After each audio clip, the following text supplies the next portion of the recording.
One area that I think we could really get into is what actually I'm working on right now as far as content, and it's the idea that sales is dead. And I think you're going to have a lot to say on this topic. But you know, I think that as we've grown as a business, we have changed our approach to the word sales so dramatically. And it seems to be one of those things that we had done slightly before everyone else was thinking of doing it. Not in like a sense like, oh, we were there first, but that we realized that it isn't like cold outreach isn't a thing. Yeah. I mean, we are lucky in the sense that we see somewhere on a slow month about 3, on a rolling month maybe 10, and that's probably stretching it. It's probably a little bit less than that.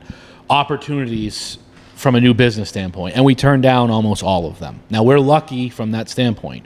We don't need new clients. We want them. We want the right ones. We want ones that are going to fit and be long-term partners. But we have the luxury of doing that. You know, there was a time, you know, a decade ago where we did not have that luxury, and we did whatever we need. We worked on whatever we needed to work on, and that time may come again where we don't have that luxury, and a luxury is exactly what it is. But we, as in you and I, have never run this business on the fear of what it might be. We run it on what it is. And right now, what it is a business that can take a very deliberate approach to the business acquisition process and you know, sales. And I've never liked the word sales. You know, I think for everyone, it conjures up the idea of the cold call or the, you know, from a B2B standpoint, which I think is something that a lot of people are not a huge fan of, or it brings about the idea of the used car salesman or whatever. And today we have the problem with the distributed workforce, especially a distributed decision-making workforce. So how do you even get a hold of someone on the phone?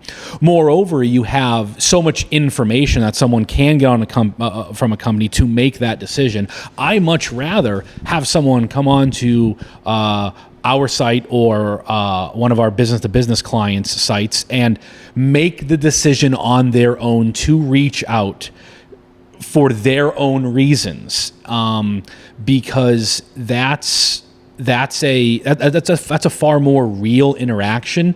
Now, what I will say is, there is a place for cold outreach when you have a specific idea, a specific thought that you feel is not like BSing the value of it, but there's actual value there.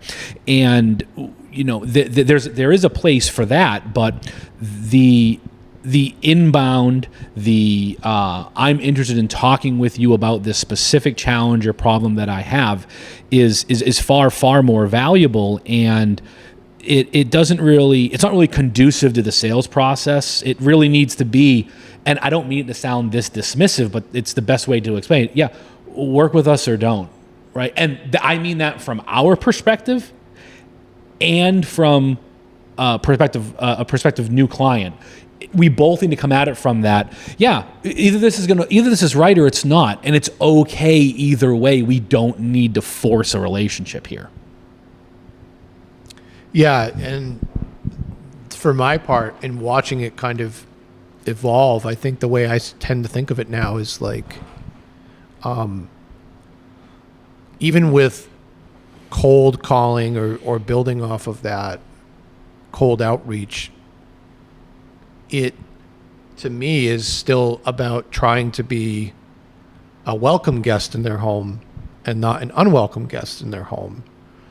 And you kind of just laid that out, that I think people are less inclined to be interrupted, and it's a job of a person that's doing that outreach to think about, instead of thinking about how to convert them into a customer, I think it's first about figuring out any problems that you can help them solve, or model problem solving in front of them in a way that they welcome, and not in a way that you're just prattling off your spiel.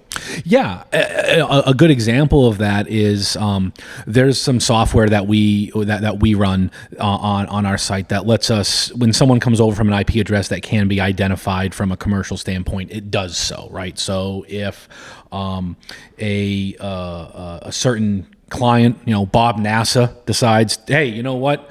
These are the guys that fix our engine trouble. Old Jim and Matt, they know all about cryogenic issues and the pre-cooling of engines. I've heard a lot about that with them. We're gonna give them a call, and hopefully that insanity passed. But if it didn't, we're gonna see that someone from Houston at the NASA facility decided to pop on over and take a look at things on our site. And when I was first looking for companies to partner with on that, it came down to two, and I ended up selecting the one that listed some of their initial costs up front. Another one wanted me to get on the phone to go through a demo and everything else. And I'm sure, people that do software as a service sales are going to, you got to get them on the phone, you got to do a demo, and maybe it works. I'm talking anecdotally for me. For me, I want to focus on the client's need. And the clients, I feel, getting through that budgetary process is number one. And when I go on a software as a service site and I don't see a cost, my immediate assumption is this is a $30,000 a year plus endeavor. Maybe you want that, right? And if you want that, to limit the amount of tire kickers or folks that can't afford your service to engage with you, fantastic. Have that barrier up. But if you don't have this very tall barrier to entry, I believe you're hurting your sales process by not listing out at least the initials. Sure, you can have enterprise solutions where you really need to get into it to showcase the cost model. But come on. If you do want to have more entry and intermediate tier service levels, I do not believe that you need to have the mystery and you have to get on the phone with someone and walk through it. So ultimately, the folks that gave me the information I need, that allowed me to make my own decision and then decide when the right point to connect with them was for me, that's what I went with. And I believe that the consumer-driven sales process is vastly superior to the account rep-driven process wrapped around their needs. The car dealership model is another perfect example. Why? Buying a car should be a fantastic and wonderful experience. It should be incredibly exciting, engaging, fun. You're going to, pick out a new or used car that, is an upgrade for you. Hopefully it has things you've never had before. It should be wonderful. It demonstrably sucks. It's one of the worst buying experiences anyone can go through. Why? Because it's built around two things: the needs of the manufacturer to use distributors, which are, it's built into law, which of course is silly. And two, the need of the sales rep themselves, or the distributor, in this case, the brand itself that is, selling these out of the car lot. So you end up being forced into this just terrible process where it should be fun, but because it's built around the needs of who is selling to you as opposed to the needs of who is buying, it sucks. So, and we just accept it. And I don't know, it's always felt gross to have this us-based sales process. I want to help someone work with us and around their specific needs, so much to the point where I just want, if they want us to go away, just say, yeah, not for us. Great, cool. Take them off the list and move along. I want to have a CRM on our end with a very limited amount of people. Not everyone who's ever contacted us, because they're all not interested, or we might not be interested. So I don't know. I got in a bit of a rant. It was actually a good rant. I like that. But just to indulge in my desire to complain about another process like that was a text message I got over the weekend. And it said, "Hey, Matthew, it's Mark. We talked 2 weeks ago about solar, and I'm wondering if you're still interested in discussing it more." Now, I have a very good memory. I did not speak to a Mark. Oh. And I just... So gross. I responded, and there's many ways I could have responded. But I just had to send off a missive, and then I just deleted the text, and all I said was, "Do you actually think that this works on people?" Or no, I said something like, "You must have statistics that tell you that this works on people." And that's the thing that I always go to. This must be, even though I look at it and go, this is gross, I don't want to do this, it must work, because organizations are still doing it. Like the idea of sending off an email cold to someone and including the "re" in it, so it looks like you're like... I mean, those do get me. I do end up opening them because I'm like, "Re what?" Yeah, but who wants to start off any relationship being tricked? Yeah, and I don't know. It's a tactic that I use regularly, but in a way that I actually do meet the person. I've never seen someone not meet somebody and then flat out lie as if you're going to pull some kind of Jedi mind trick. Yeah, like, oh yeah, no, I did need that, and I was interested. So what I'm curious about is, how did you get on a list there? I wonder if it was, because you and I did talk about solar a while ago for your house, because I have it on mine, and we were talking about, I remember I was at your house and I was like, oh yeah, perfect setup with your garage and everything else. But I wonder, if you got on a list somewhere, and I think there's so much, and a lot of this could be bowing to the pressures. I do want to acknowledge and respect the fact that a lot of these folks that are in these sales positions, they're just trying to grind and make a living, right? They're getting unrealistic pressures from those above them to perform to a certain level that may not be realistic, and they're doing whatever it takes to meet those goals. Or they may have misaligned incentives, a la, you look at what happened with Wells Fargo a while back, and then I think some other stuff's kind of boiled to the surface, where misaligned incentives create this need that maybe a lot of the folks are doing are being dishonest, but it might be even pulling in someone that isn't quite dishonest, that they can now justify it because that came over, that dictum from up top. Well, that's what I wanted to ask you about primarily when you were talking about the car dealership piece, was if that's the old way, and there seems to be some kind of... How would I do it if I had the choice? Well, not only that, not with the cars, but like it's all predicated on the idea that salespeople as a group are lazy and need a level of incentive. And I think that that's true when it comes to perhaps mustering the courage to cold call somebody. It's not easy to do. No, I have done it, and I would not want to have to do it to make my living. And I certainly tip my hat to someone that has the guts and fortitude to just do that and rock and roll. But I think you're right, and it takes. It's almost like you need that pressure to do that. I mean, I guess there's probably some people out there that just, they love it and that's what they do and they don't need that pressure. But well, it seems like we're switching to a brand-based approach. Like I've seen you work with many countless sales firms that are going to do cold lead, calling for us. What you're saying is that I've wasted thousands upon tens of thousands of dollars on the foolish notion that someone's going to be able to call someone on the phone and generate even dime one. Yeah, well, there's, but when we first started exploring that, first of all, it's how you were trained.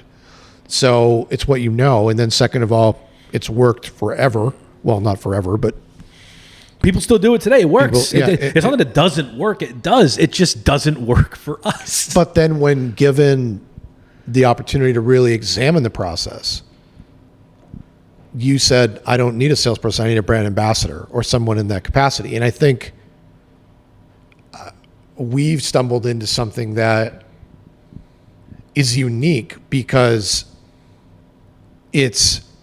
we're here if you need us and we're not if you don't, and that's okay. Yeah, I wanted someone that was here to, that's why, I wish we had a better title. I don't love brand ambassador, but I think it's what that title is.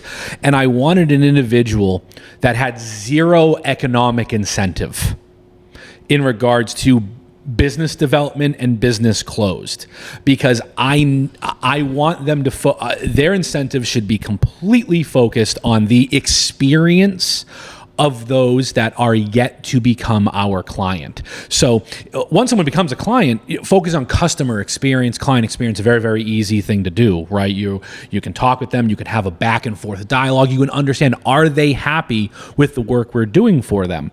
But in that pre-stage, that prospecting stage, the stage before they are in fact actually a client, that's a lot harder to gauge. So I had to go through a lot of different ideas over the past 2 years of what we might do. I had to see all the things I didn't want. And it was only once I realized all the things I didn't like about all these different processes that I could actually understand what I wanted from it. And what I wanted was someone with, like I said, zero economic incentive, with the complete focus on the experience of trying to engage with us as a new prospective client. And once that dawned on me, it was very easy to construct what the role would look like, who I was looking for, what personality type we would need, etc.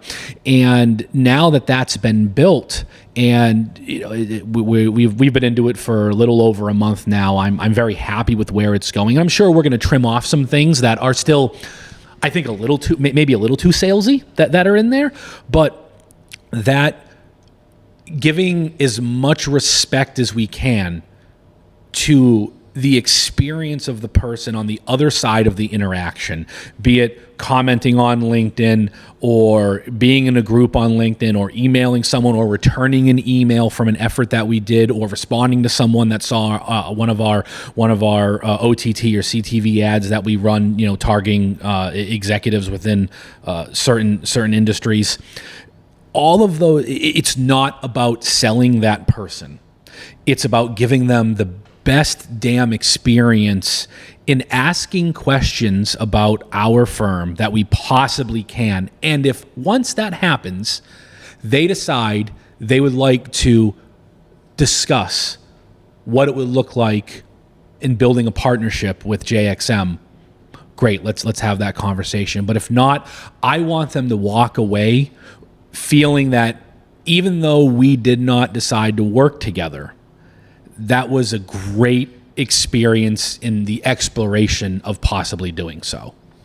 Yeah, so it's like a modeling of what I believe is the thing that's most unique about us, is the way that we collaborate with our customers, is not to trick them, not to try to pull a fast one. It's really organic and authentic in its presentation. And I often wonder if it wasn't, we arrived at this process not because of the climate or the sales, like the way we think philosophically about sales.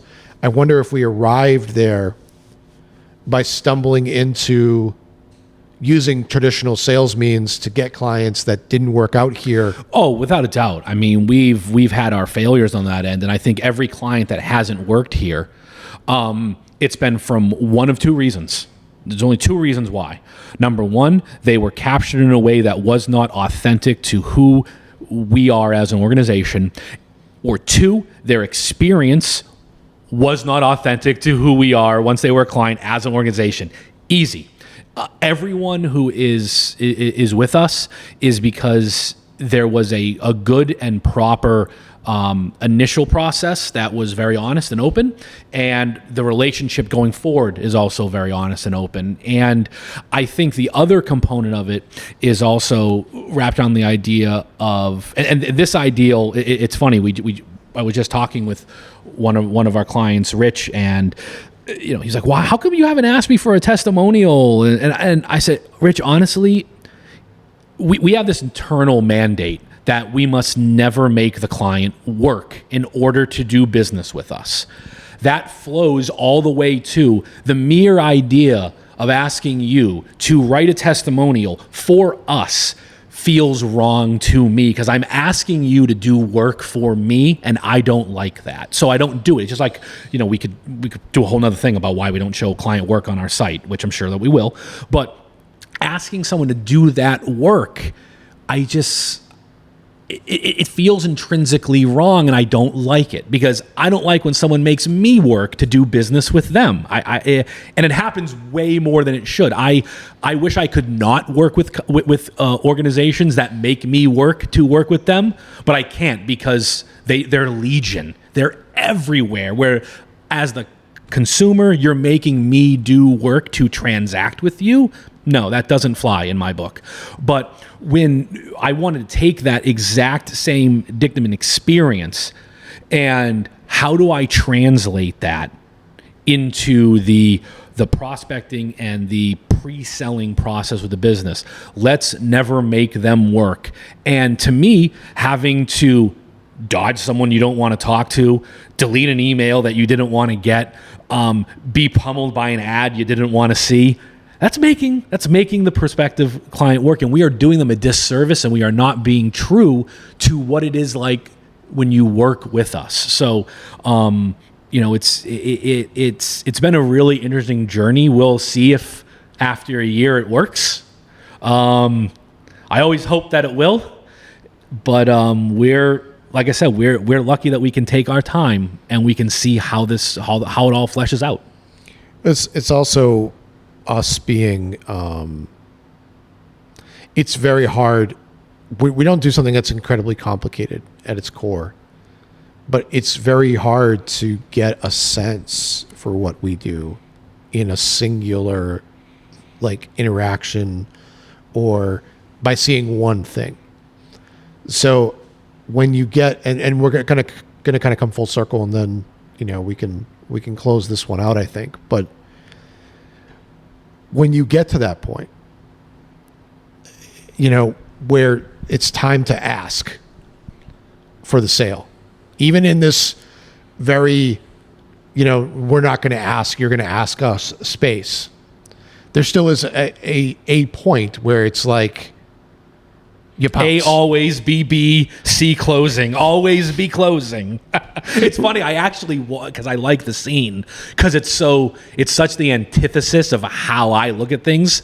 I did, just last week, I watched the Glenn Rossi with Alan Baldwin because I like it. It's fun to watch, but I would never want to do it. No,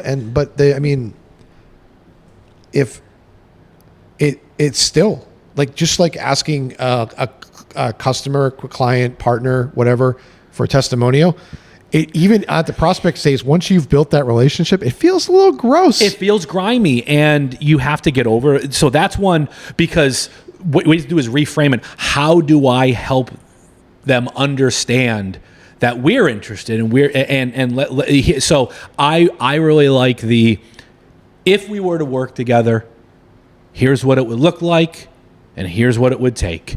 And if you're cool with that, let's go. And if you're not, well, that's cool too. And I never want anyone to feel like they're being closed, because no one, and of course there is, that part of the process exists. There is a point to bring that up. This is the moment where you say the thing and then you shut up, because he who speaks next, in air quotes, loses. But it's not that's the problem with the entire sales process. It's not a zero-sum game. The idea of he who or she or they, whoever speaks next loses, wrong, completely incorrect. It is completely about the plus-sum game of, now that we've decided to work together, this is how much better everything is going to be. And I sometimes have the luxury of being either at the very front of that or afterwards. So I might be part of the value that we dangle in front of somebody, for them to go, yeah, I really want to work with you guys. But I'm, for good reason, not always made privy to that part of the conversation where it's, okay, if you like what you saw, this is what it takes. Oh yeah, the value must be gated. We have to do that. So everyone, it's always back to the car analogy. Let's give the best test drive we can, because we want people to see the performance, the ride, the comfort, the amenities, all of that. And yeah, there's pragmatism, but just because it's B2B doesn't mean there's not an emotional component. And I would argue that the emotional component is there just as much as it's there for business to consumer, where are we the same thing as going to the store and buy a pair of jeans? No. But are there similar aspects to the emotional hit that we all get from the purchase, whether it's a $500, pair of jeans? $500. I was going to say, wow. No, I know. I don't know why I said I don't even own a pair of jeans, so I don't know why I'm using the jeans analogy. You're not wearing them, so I don't have like the visual thing there. You've been out of the jean game a while if you think they're $500. I mean, some of them are. I don't know. Yeah. I was going to say 50, 500 came out, and then I realized that my entire stream of consciousness of like the story I was going to tell just completely fell apart right in front of me. What I was trying to say is, whether, it's a $50 pair of jeans or $5 million server, there's an emotional kick that you're getting from this process. It's it's one of the reasons why someone would say, get me Mackenzie. You can. No one gets fired for hiring. I think I don't know what brand it was, so I guess this kind of shows that maybe the idea itself didn't really work for the brand, or I just don't remember it. But no one ever got fired for choosing IBM. Yes, it was IBM. Yeah, it was an ad campaign. And that's it right there. Talk about an emotional connection. Well, I have a lot of these choices, but no one can call me to the carpet for choosing IBM. And that was a great statement. And that emotional component is still lost today. And everyone thinks business to business is just it's just not pure numbers. And that isn't at all the case. Yeah, it's a very human space, more so than it's ever been. Yeah.